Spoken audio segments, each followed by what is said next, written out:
Not set 11 के लिए एक इंपॉर्टेंट क्वेश्चन होने वाला है। ये question bar bar not set के एग्जाम में रिपीट हो चुका है, कई बार ये क्वेश्चन पूछा जा चुका है, इसीलिए इंपॉर्टेंट होने वाला है नोट सेट 11 के लिए भी। क्वेश्चन है, a nurse instructor is evaluating the student nurses ET suction procedure. एक ईटी सक्शन प्रोसीजर के दौरान एक नर्सिंग इंस्ट्रक्टर स्टूडेंट नर्स को इवाल्युएट कर रही है। Which among the following is the incorrect step of doing ET suction. इनमें से कौन सा एक गलत स्टेप है ईटी सक्शन, जब भी ईटी सक्शन करते हैं तो इनमें से कौन सा गलत स्टेप है। ऑप्शन ए दे रखा है pre oxygenate the client with 100% oxygen. Option B है apply intermediate suction while inserting the catheter. Option C है withdraw suction catheter in rotating manner. और ऑप्शन डी है wear gloves and mask while performing suction. तो इनमें से आपको ऐसी step बतानी है जो इनकरेक्ट है। अब अपन बात कर लेते हैं थोड़ा सक्शनिंग के बारे में।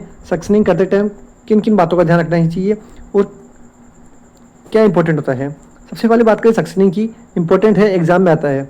सक्शनिंग एक स्टेराइल टेक्निक है। इसके दौरान अपने को प्रॉपर पीपीई किट पहननी चाहिए, मास्क, ग्लोव्स, और जो स्टेराइल कैथेटर है हर बार नया स्टेराइल कैथेटर यूज़ लेना चाहिए।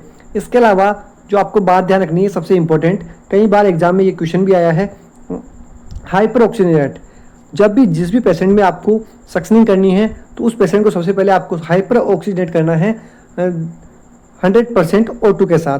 हाइपर ऑक्सीजनेट क्यों किया जाता है, कितने टाइम तक करना है और कब करना है, तो 30 से 60 सेकेंड के लिए आपको हाइपर ऑक्सीजनेट करना है पेशेंट को, जिस भी पेशेंट में आप सक्शनिंग करने वाले हो। अब ये बात जाने कि क्यों करना है, क्योंकि जब आप सक्शनिंग करोगे तो पेशेंट में O2 भी कम होगी, सक्शन के दौरान ऑक्सीजन भी विड्रॉ हो सकती है, इसलिए आपको सबसे पहले से ही हाइपर ऑक्सीजनेट करके रखना है। नेक्स्ट आपको ध्यान रखना है सक्शनिंग कितने टाइम के लिए करना चाहिए। तो आपको सक्शनिंग 5 से 10 सेकंड के लिए करना है, इससे ज़्यादा सक्शनिंग आपको नहीं करनी है। अब ये क्वेश्चन पूछा जाता है कि क्यों नहीं करनी है, क्योंकि आप लंबे समय तक सक्शनिंग करोगे तो वहाँ हाइपोक्सिया और ब्रेडिकार्डिया होने के चांसेस रहते हैं, इसीलिए आपको 5 से 10 सेकेंड का टाइम ही सक्शनिंग के लिए यूज़ लेना है, इससे ज़्यादा आपको सक्शनिंग नहीं करनी है। नेक्स्ट बात आपके सामने, apply suction while withdrawing catheter in rotating manner. आपको सक्शन जो अप्लाई करना है, सक्शन प्रेशर वो कब अप्लाई करना है, जब आप कैथेटर को विड्रॉ कर रहे हो। और विड्रॉ कैसे करना है कैथेटर को, रोटेटिंग मैनर में इंटरमीडिएट सक्शन करना है। और जब आप कैथेटर को विड्रॉ करो, और विड्रॉ कैसे करना है, रोटेटिंग मैनर में करना है, जिसके कारण क्या है, म्यूकस में कोई इंजरी ना हो, म्यूकस डैमेज ना हो, इसलिए आपको कैथेटर को रोटेट करते हुए बाहर निकालना है। और बाहर निकालते टाइम ही आपको सक्शन प्रेशर अप्लाई करना है। इंसर्ट करने के टाइम में आपको सक्शन प्रेशर अप्लाई नहीं करना है, इंपॉर्टेंट है। तो ये सारी बातें हैं सक्शन से रिलेटेड जो कि आपको ध्यान रखनी है।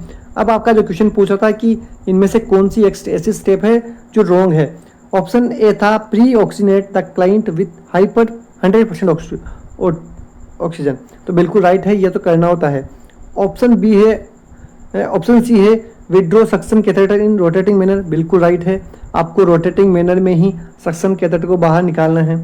Wear gloves and mask while performing suction, बिल्कुल राइट है ये भी, क्योंकि स्टेरिलाइजेशन टेक्निक है तो आपको पूरा स्टेरिलाइजेशन मेंटेन करना चाहिए।